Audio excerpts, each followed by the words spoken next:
No vídeo de hoje, iremos fazer uma análise de Mateus capítulo 10, versículo 28. E vamos ver como uma pessoa ela fez um comentário a respeito deste texto, alegando que Jesus estava ensinando a imortalidade da alma. E que a imortalidade da alma, então, ela é bíblica, é uma doutrina bíblica. Então, após a vinheta, eu convido vocês a acompanharem comigo para saber se de fato este texto ensina essa tal de imortalidade da alma.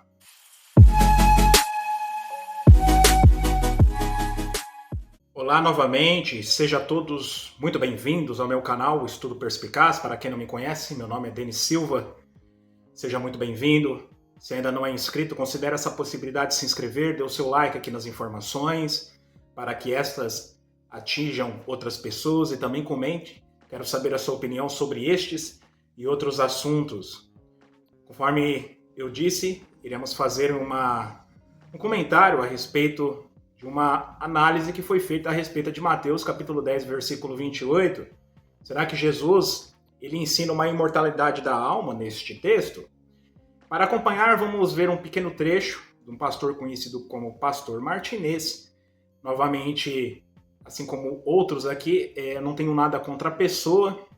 O pastor, simplesmente estamos avaliando o comentário a respeito deste assunto e se de fato tem base nos argumentos dele. Então, acompanhe comigo aí, vamos ver um trecho sobre este assunto. Então vamos para a Bíblia para analisar alguns textos para poder elucidar tudo isso que eu estou falando. E claro, vai surgir dúvida, porque eu já fiz tanto vídeo, às vezes eu falo de uma coisa hoje nesse vídeo, não deixo a outra porque eu já falei no outro vídeo. Então é só você me perguntar que eu respondo, tá? Olha aí, Mateus 10, 28, Jesus falando do Guiena. E não temais os que matam o corpo e não podem matar a alma. Aqui ele está dizendo literalmente que a alma é imortal. Não temam o outro ser humano que pode matar o teu corpo, mas não pode matar a tua alma. Por quê? Porque a tua alma é imortal. Antes temei aquele que pode fazer perecer ou sofrer, ou no grego apólime, e a ideia aí desse apólime é sofrer no inferno, ou guiena, a alma como o corpo. E por que eu traduzo por sofrer a palavra apólime aqui? Porque essa é a ideia da teologia protestante. Vamos relembrar este texto. Tenho aqui Bíblia Peshitta. Poderia escolher qualquer outra tradução, né? Mas vamos ver como essa Bíblia traduz este texto. Mateus capítulo 10, versículo 28. Diz assim para nós: Não temais os que matam o corpo, mas não podem matar a alma. Antes temais aquele que pode fazer perecer tanto a alma como o corpo na guiena. Então está aqui o texto. Então o Sr. Martinez ele traz atenção que não temeis aqueles que não podem matar a alma. Sendo assim, este texto ele é claro em ensinar a tal da imortalidade da alma. Mas em que se baseia o pastor para dizer que a alma é imortal? Simplesmente na sua teologia, na sua crença. Porque gramaticalmente, dentro de um contexto bíblico, quer seja nas escrituras hebraicas, quer seja nas escrituras gregas, a expressão para alma, psique, em grego, jamais ela vai representar ou vai ter como definição algo que sai do corpo do ser humano após a sua morte e vai habitar ou no céu, ou na terra, ou no purgatório, né? Segundo os católicos. Não teremos essa definição dentro de uma estrutura grega, gramaticalmente. Então, aqueles que acreditam na imortalidade da alma é só questão de crença, simplesmente.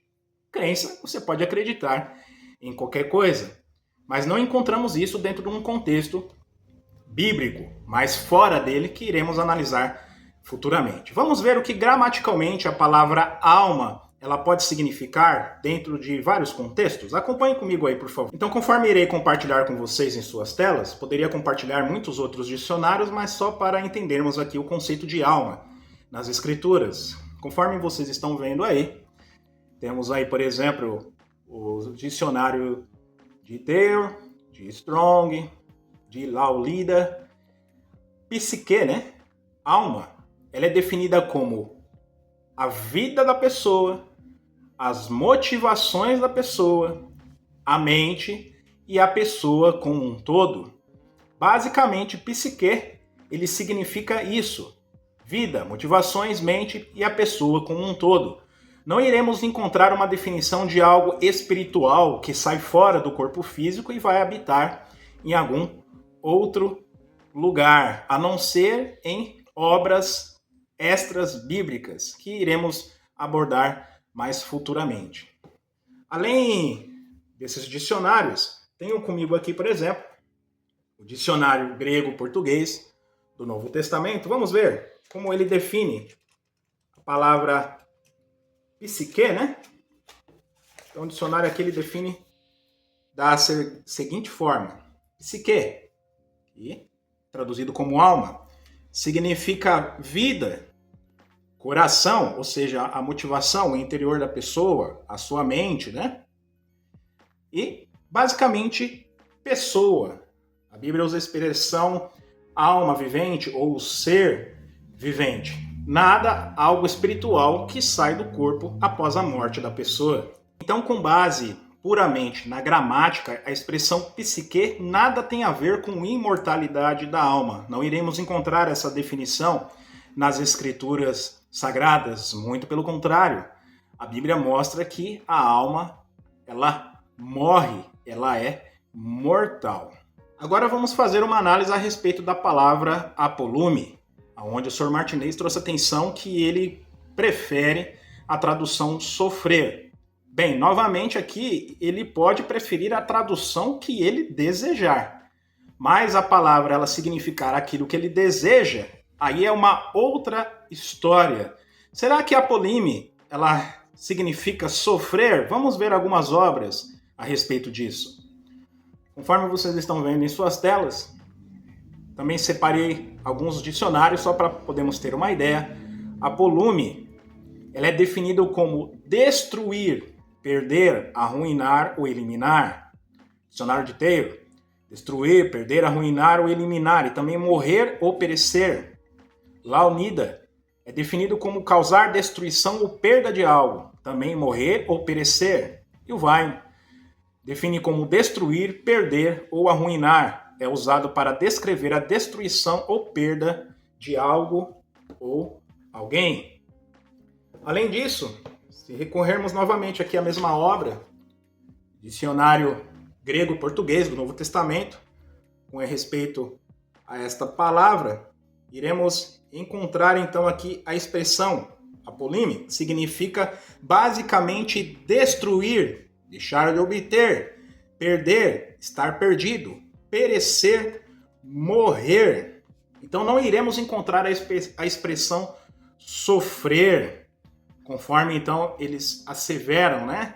Que se uma alma ela é lançada então na guiena, ela estaria sofrendo, ou seja, a alma é imortal. Mas percebemos que dentro da gramática, para a alma, que ela não existe essa expressão de imortalidade da alma, essa ideia de sobreviver após a morte, e também a expressão apolume. Não iremos encontrar a expressão sofrer, mas simplesmente destruir, morrer, deixar de existir. Então, mais uma vez, aí o Sr. Martinez está equivocado no seu entendimento a respeito de mais uma palavra da Bíblia. Sobre este texto, mostrando que não existe um sofrimento eterno, mas um aniquilamento eterno, veja só o que o erudito anglicano John Stott, ele falou a respeito disso, né? Mesmo sendo um pastor e teólogo anglicano, ele escreveu o seguinte a respeito disso.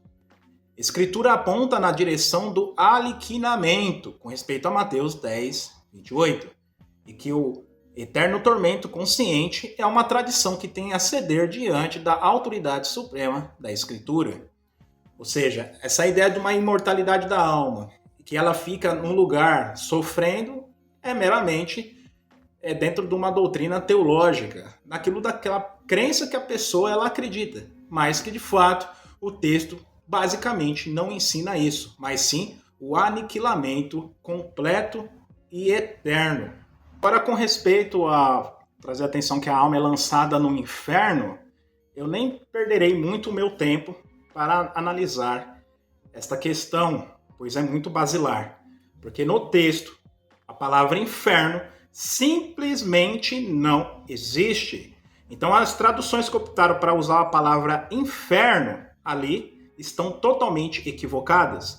Porque para se traduzir a palavra inferno, que vem do latim infernus, teria que existir a palavra Hades neste texto. E não encontramos a expressão Hades, mas Gehenna. São duas coisas totalmente diferentes. Então as Bíblias que usam a palavra inferno aí simplesmente está causando uma confusão então na cabeça dos seus leitores. Então nem irei entrar nesta questão porque é muito basilar. Agora, dito de maneira muito simples e objetiva, da onde veio essa ideia de uma tal de imortalidade da alma? Vamos deixar, por exemplo, que o dicionário John Mackenzie, né, o dicionário, uma obra católica, ele fala a respeito disso. Se você for no verbete alma, logo no primeiro parágrafo, na página 27, diz assim para nós: na filosofia de Platão, a alma é um princípio puramente espiritual, o sujeito do pensamento realmente distinto do corpo e imortal. Agora veja só que interessante. Tanto no hebraico nefesh, como no grego psique, não corresponde a nenhuma dessas ideias.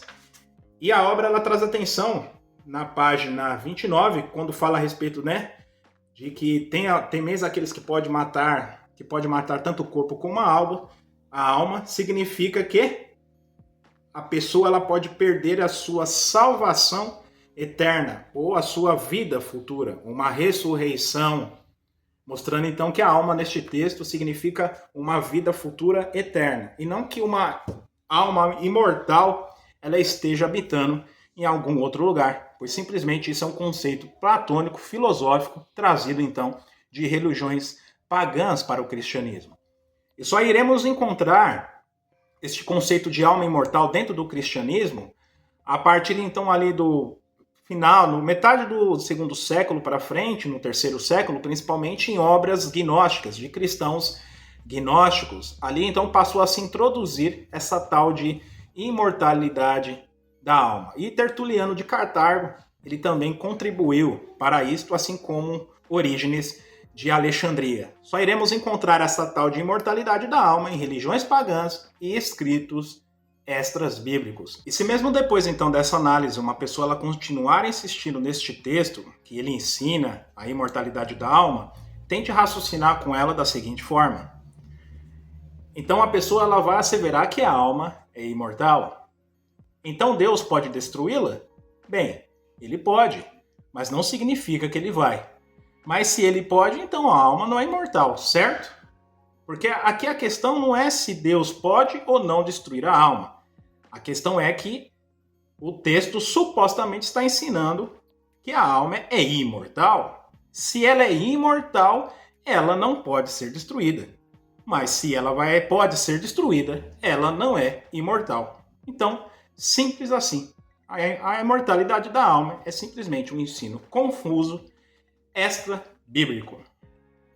Mais uma vez quero agradecer por você ter assistido esse vídeo até o final. Se gostou, compartilhe as informações aí. Até mais, te espero no próximo vídeo. Fica com Deus e tchau.